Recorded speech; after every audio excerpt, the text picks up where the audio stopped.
झिंझिण्यांपासून त्वरित आराम मिळवा सेन्सोडाइन रॅपिड रिलीफ बरोबर। शिवसेनेचे आमदार संतोष बांगर आपल्यासोबत आहेत। जिंकून आलेला आहात आणि सिद्धिविनायकचं दर्शन घेतलेलं आहे। विजयाचा कशा पद्धतीचा आत्मविश्वास होता आणि निवडून एवढा मोठा विजय महायुतीला मिळाल्यानंतर कशा पद्धतीची भावना आहे? या ठिकाणी तुम्हाला सांगतो की हा विजय माझ्या संपूर्ण कळमनुरी मतदारसंघातल्या जनतेच्या चरणी मी अर्पण केलेला आहे।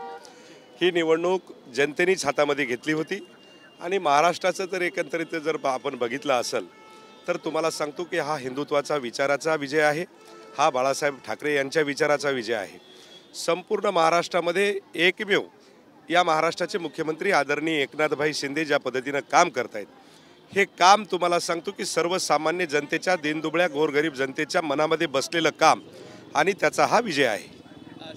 शिवसेनेचा एवढा मोठा विजय झाला। खरं तर ही लढाई खऱ्या शिवसेनेची होती। जनतेच्या न्यायालयात दाद मागून खरी शिवसेना कोणती ही जनता ठरवणार होती, अशा पद्धतीचं वारंवार ठाकरे गटाकडून म्हणण्यात येत होतं। या निकालाकडे बघून खऱ्या शिवसेनेबद्दल आता काय म्हणायचं आहे? मला वाटते त्यांना कळून चुकलं असेल की खरी शिवसेना कोणती।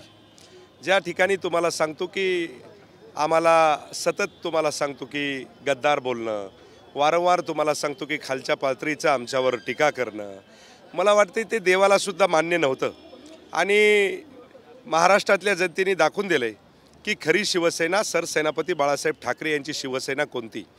मला वाटते की ज्या पद्धतीनं आम्हाला तुम्ही गद्दार म्हणत होते, खरे गद्दार तर तुम्ही आहात।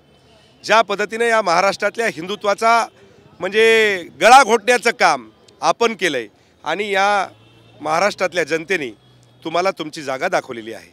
शिवसेनेचे तुम्ही आमदार आहात, मुख्यमंत्री नेमकं कोण होणार नव्या सरकारमध्ये याची उत्सुकता सगळ्यांना लागलेली आहे। चर्चा वेगवेगळ्या होत आहेत। आता अशी बातमी येते की दिल्लीहून ठराव झालाय की पुन्हा एकदा देवेंद्र फडणवीस यांना मुख्यमंत्री बनण्यासंदर्भात निर्णय होईल, तशा पद्धतीची चर्चा सुरू झाली। शिवसेनेचे आमदार म्हणून काय वाटते? मला असं वाटते की हा वरिष्ठ पातळीवरचा निर्णय असतो आणि त्याच्यामध्ये जे काही निर्णय घेतील, पण आम्हाला अशी खात्री आहे की पुन्हा एकदा आज सिद्धिविनायकाच्या म्हणजे श्रीच्या चरणी एवढंच साकडे घालेल की या महाराष्ट्राचे मुख्यमंत्री आदरणीय एकनाथभाई शिंदे पुन्हा एकदा विराजमान होतील। राज्यातील या सगळ्या निकालावरून महाविकास आघाडीचे अनेक नेते या सगळ्या निकालावरती प्रश्नचिन्ह उपस्थित करतायत। ईव्हीएम बद्दल प्रश्नचिन्ह उपस्थित करतायत। संजय राऊत म्हणतात की निकाल आधीच मॅनेज झालेला होता, फक्त मतदान घेण्यात आलं। त्या संजय राऊतचं काय लावलंय हो? त्याला तुमच्या माहितीसाठी शेंडाही नाही बुडही नाही। तो तुम्हाला सांगतो की ज्या पद्धतीनं बोलतोय, मला वाटते की काही त्याचा आता ती भोंगा बंद झाला त्याचा। आता लोकसभेला त्यांना ईव्हीएम नव्हती का हो? आता तुम्हाला सांगतो की बरोबर त्याच्या विरोधामध्ये निकाल गेला की अरे ही मायबाप जनता ठरवत असती कुणाला गादीवर बसवायचं आणि कुणाला, म्हणजे ज्या पद्धतीनं तुम्ही हिंदुत्वाचा गळाघोट काम केलं, मला वाटते लोकांनी यांचा गळाघोट घेतलेला आहे।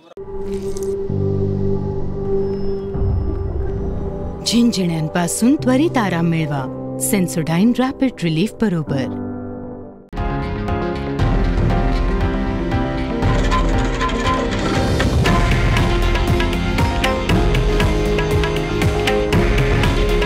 हे आहे देशातील नंबर 1 न्यूज नेटवर्क आणि आपण पाहत आहात TV9 मराठी।